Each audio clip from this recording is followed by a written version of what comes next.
Today we're going to talk about 5 website features real estate agents must have.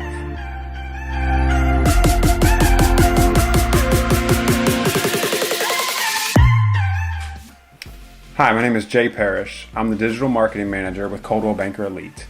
I get asked questions all the time about real estate websites, what the website should have, what it shouldn't have. So I thought today we'd go over 5 things that you should definitely have on your site.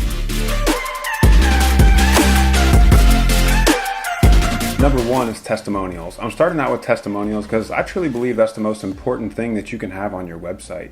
You can talk all day about how good you are and why a client should use you, but what they really want to know is what other people think of you. So testimonials and reviews make it come across so much more believable, and they trust what other people have to say.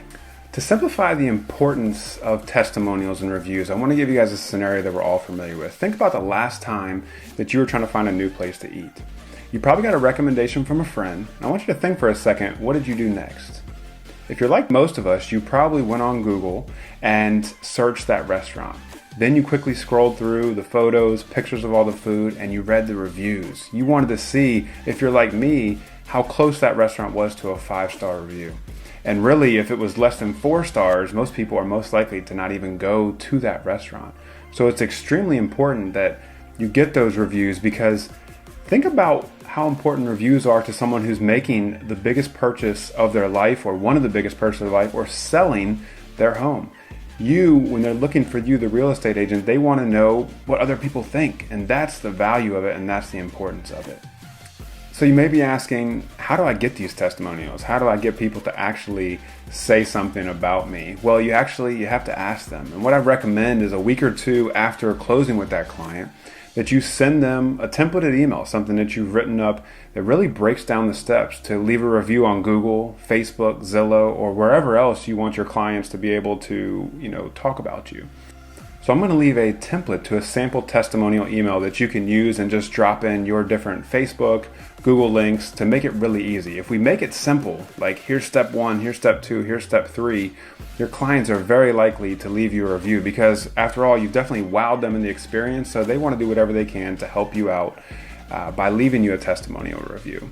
So make sure you ask, because that's how you're going to get them. And when you get those reviews on Facebook, on Google, make sure that you go ahead and then post that on your website. So when clients are doing research, they see all the great things that other people have said about you.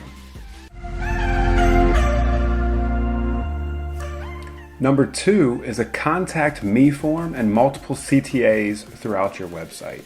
One of the best tips I ever received in website design was 10 years ago when I was working on my first website. I had spent hours and hours getting all the photos on there, getting the reviews on there, all of our services, everything. But what I didn't think about was making it easy for my clients to get in touch with that company. So what a friend of mine said was, hey, why don't you just add a contact form on there? And I'll tell you, over the past 10 years with that business, we've gotten thousands of contact form requests. It makes it simple for the client to do that. You can make a contact form using something simple like Google Forms, or most of the website builders that you guys already have a contact form built in. Couple key elements is you want to make sure that the notifications are sent to an email that you check often. So when you get someone to fill out the form, you're able to reach out to them right away. And you want to keep the form really simple, short and to the point. If you're asking for their entire life story and the first time they're reaching out, they're more than likely not going to fill that form out. So keeping it simple with your name, email, phone number, and just a quick little, what they're looking for, what questions they have. So make sure you get a contact form on your site. You're also going to want to add CTAs, and CTAs are calls to action in several places throughout your site. And what it does is it actually, let's say someone lands on your want to sell your home page, and they're reading through all the different things that you do differently than other agents and how you're going to get their home sold for them. At the bottom, you want to have a button that says schedule a consultation or schedule an appointment. And you want to sprinkle these throughout the site, leading the clients to where you want them to go, which is your contact page that we talked about, and making sure that they see that. So calls to actions are very important, because you can get people to your site and then they don't know what to do. I also recommend having a contact us button in the top right of your website in the menu area, because that's the number 1 place that people look once they've decided they're going to reach out for you. So make sure you have a contact us button in the menu in the top right. Number 3 is the video bio. I know, you guys have all heard this and you just want to skip past this section right now because video is not something that you want to do. But I want you to think about the importance of video in 2020. First of all, you're watching a video right now. We get our information from videos, and what a video bio does that's different from your written out bio is it makes you come across as real and authentic, and they can relate to you. So don't stress about it. And we don't have the excuse anymore that we don't have the right equipment or we can't do it, because everybody has one of these right now in your pocket, which has an amazing video camera in it. So if you pair this up with a really nice, or not even nice, inexpensive tripod, you can get them for around $30 on Amazon, and a lapel mic, which is a tiny little mic that hooks right onto your clothing to make the sound, because audio is very important. With those things, so your cell phone, the tripod, and the lapel mic, for under $100, you're ready to go. And don't stress about it. Video is not that bad. At first it's weird, you have to get used to it. Everybody goes through that. But the cool thing is you can delete things if you mess up. You can go through and change it. The biggest thing that's gonna make you good at video is just practicing. Doing it over and over again is gonna make you feel more comfortable and more natural as you're going through it. So make sure that you don't stress and just get out there and make that first video bio and, see how it goes. And if you don't like it, you can do it again. But I know you guys can do it, so make sure you get out there and get a video bio on your website. It's just gonna make you that much more relatable to your clients.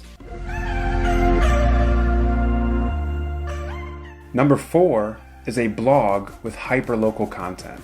Blogging has been around for a really long time. Most of you guys are familiar with it, and most of you read blogs on a regular basis.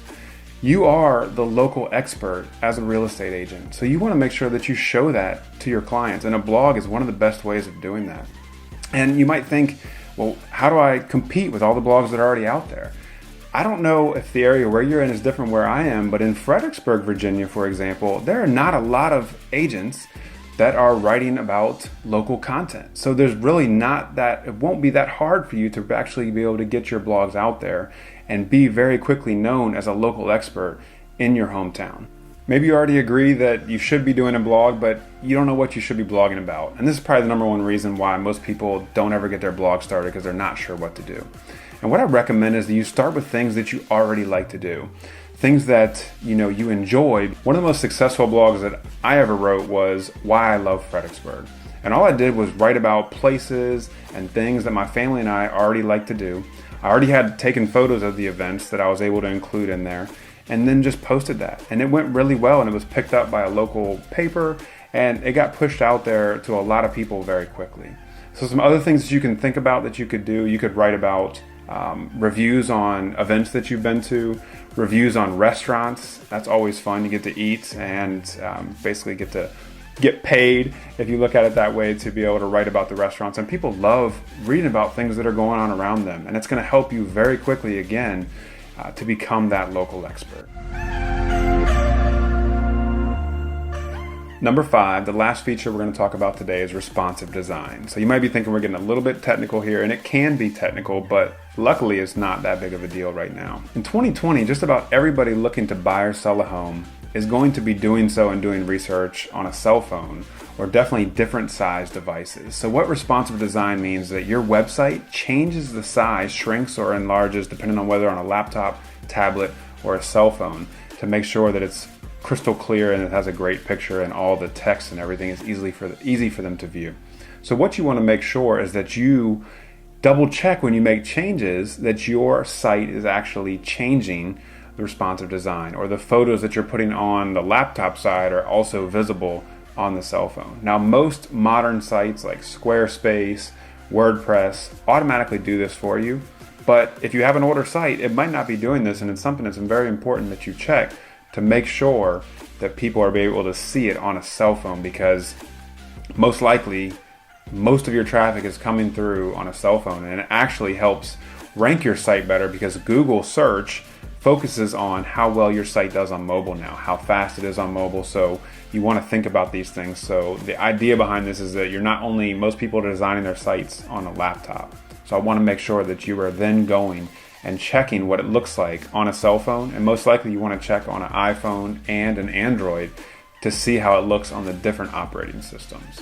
So that's it. Those are 5 website features that every real estate agent has to have on their website. I hope you guys learned something from these. And if you have any questions about websites or any of these features that we discussed today, don't hesitate to leave a comment or reach out to me, and I'd love to talk websites with you. Have a great day.